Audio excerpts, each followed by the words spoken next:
Hi you guys, and welcome back to my channel. Today I'm trying a new segment I'd like to title Top Scheduling Tips Tuesday. Essentially, I sit down before I clean up my classroom, still have my coffee or my water, and each Tuesday, or maybe every other Tuesday, I talk about my top scheduling tips. So Top Scheduling Tip Tuesday. Let me know your thoughts on this. It probably won't be every single Tuesday, because there are some Tuesdays I'll be traveling, but every once in a while, when I'm feeling it or I find something that works for me or worked for somebody else, I'd like to share that information with you guys and let you know top scheduling tips that either worked for me or other people in the Vipkid community. So, top scheduling tips Tuesday. And I think I'm going to do a giveaway on this. I'm going to give away, since I have Starbucks and I have an app, if you're a Starbucks app user, this will be so much easier. I'm going to give away $5 in Starbucks. So essentially, I'm going to buy somebody here a coffee. But let's go through my top tips and then I'll let you know how to win that. Because I'm going to actually send someone on the app today a Starbucks $5 gift card. So you go get a coffee on me. If it'll make your Monday, make your Tuesday, if you save it for the end of the week, you will be getting a Starbucks coffee on me. P.S. Off topic, there is a post on my Instagram from the Macro Barista. If you are a teacher, definitely know this. And I'll share this when I give away this coffee. P.S. for just joining, giving away a coffee gift card today.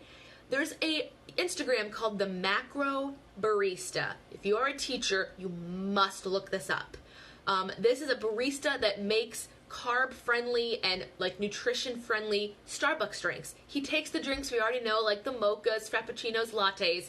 He makes them with less sugar, less carbs, less fat. Like he makes them healthier. The Macro Barista. Look him up. But anyway, today is our first top scheduling tip Tuesday. Oh, the giveaway today is a $5 Starbucks gift card. If you have the Starbucks app, I can literally email it to you instantly.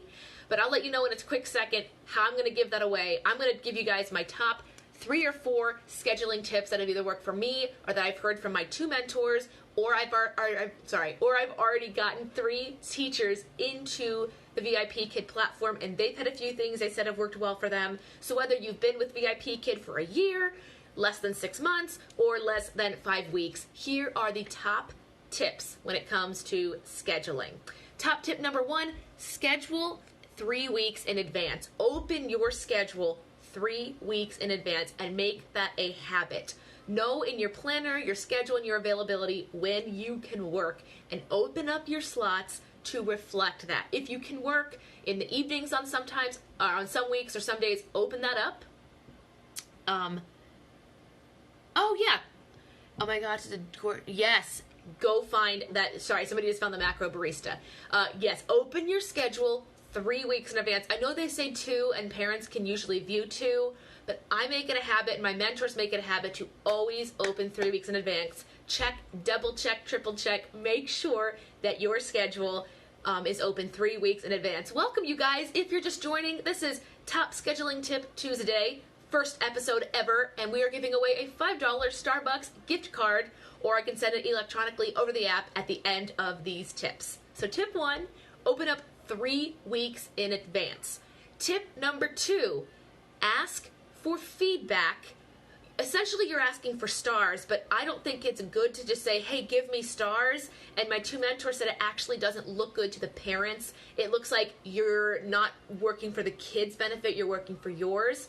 So what I recommend is don't ask specifically for stars, ask for feedback. Ask the parents to tell you how they think you're doing, how the child is doing, and showing them that you care about their child, the student's progress, will up your chances of getting that, coveted 5-star rating.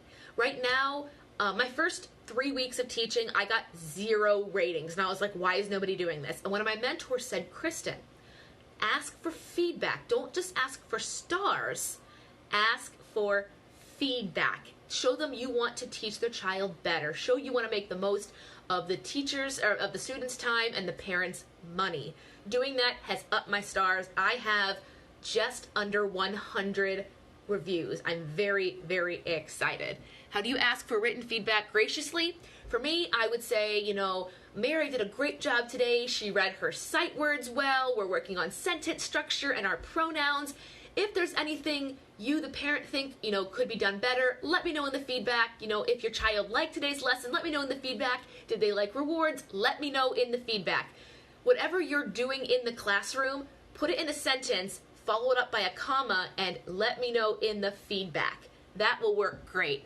I learned the hard way one Sunday. I was too tired and drunk and just crashed, forgot to open my schedule, did not get fully booked on that frenzy. Ooh, that is rough. I actually ask questions to get the parents answering. That is awesome. If you do ask the parents in the feedback, like, did Mary like, learning about the letters today? Did Mary like my dino props? Did Mary understand, family? Mary knows how to, talk about mom and dad. Wait, just show the parents that you are more interested in the progress of their child than getting a 5 apple rating, and I promise you, your ratings will go up, and chances that your scheduling and bookings will go up is very good. The parents want to know, is my child going to learn English with a student, and are they going to have fun? I try to make it so the kids want to come to my class. They say, hi, Miss Kristen or Teacher Kristen. I tell them what the kids like and how their day was. That is perfect. Just essentially show the parents that you are interested in the progress of the child. You will not only get more ratings and 5 apples, you will see that child in your future bookings. I 99.9% of the time guarantee that. Especially if the kid could say, Mom, I really like Teacher Kristen. If they can remember you and you are memorable through your props, your rewards, your smiling face, or what the student learned, you are good to go. What I like to do is I will actually sing a hello and goodbye. So if it's Mary, I'll say, hello, Mary. So they'll remember, like, oh, that's the teacher that sings. And see you next time. I will always incorporate, because I'm a singer and an actor, I like to remember that the child will remember my songs.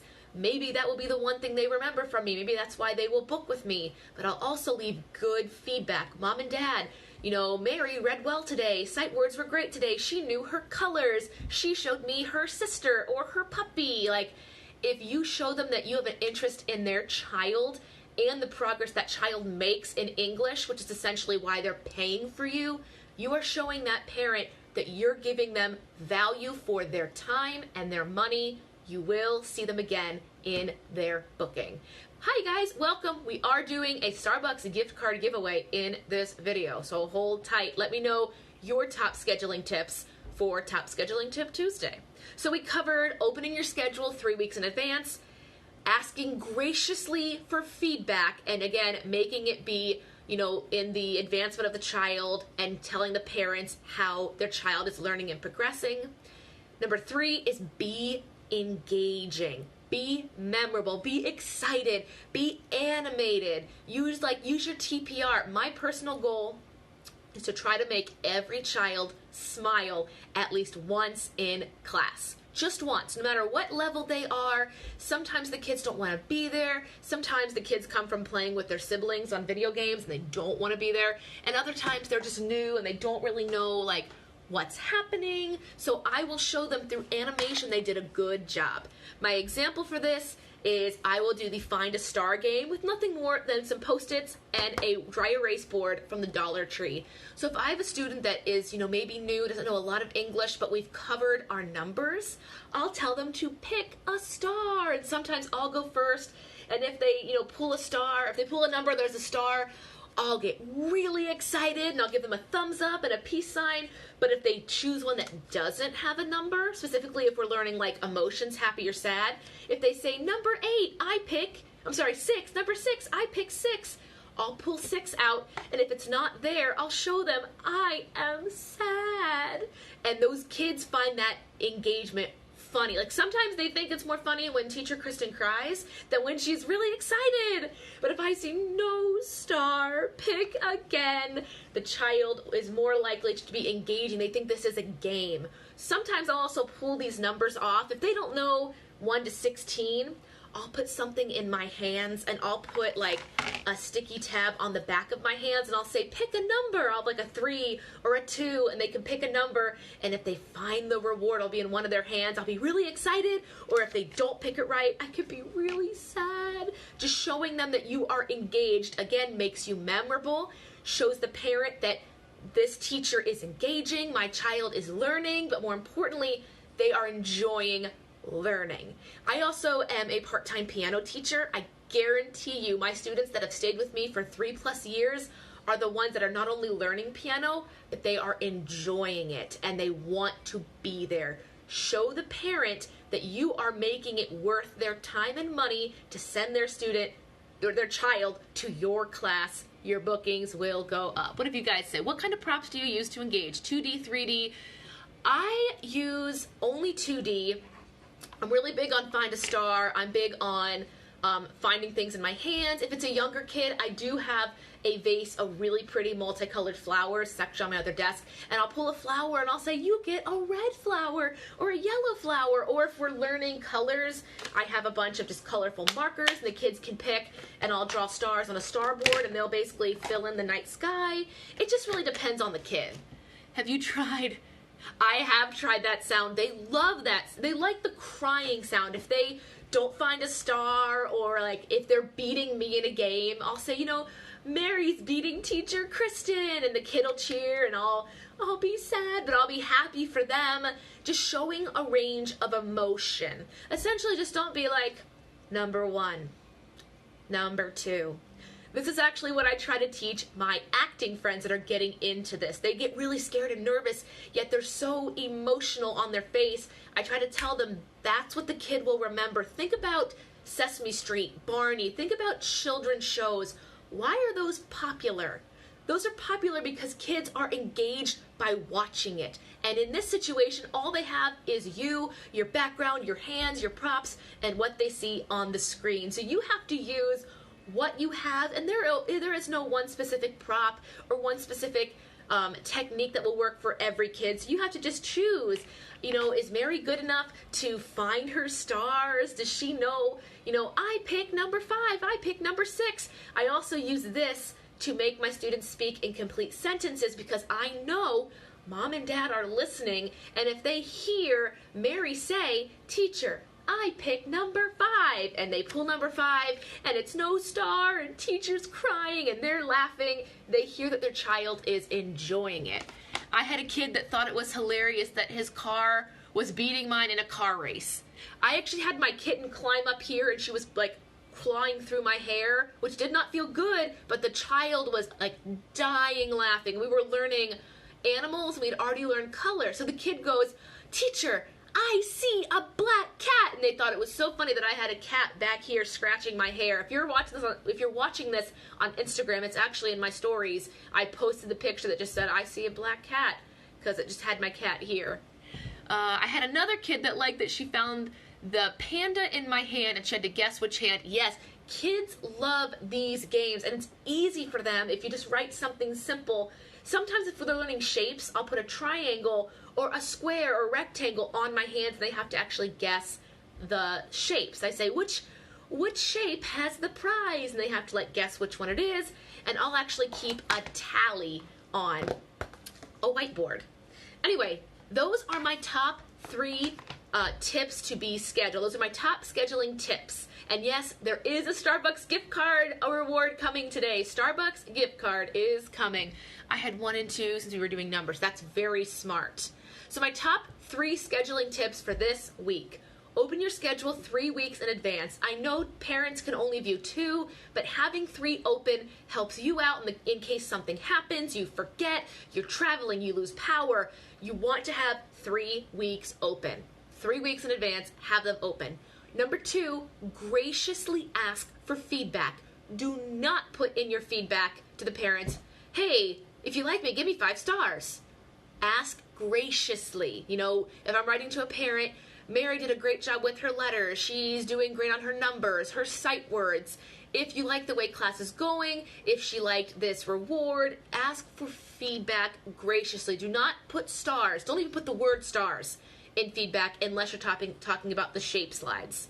Just ask for feedback from the parent. Show them you want to provide the best lesson possible for their child, which shows them that you are worth their time and money. Promise you your bookings will go up. And my last tip was to be engaging, excited, animated, and make them smile, make them laugh, show them you are excited to be there with them. That enthusiasm is contagious.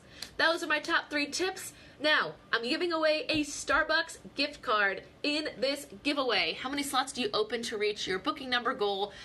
Actually, Margaret, go to my stories. I just did a frenzy with me. My goal these days is 30 classes, 15 hours a week. Pretty good because I'm teaching enough outside of Vipkid and voice and piano.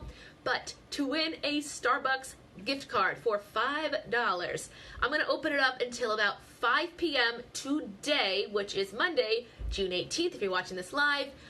Like any of my posts, be subscribed to this channel, and on any post, write #coffee.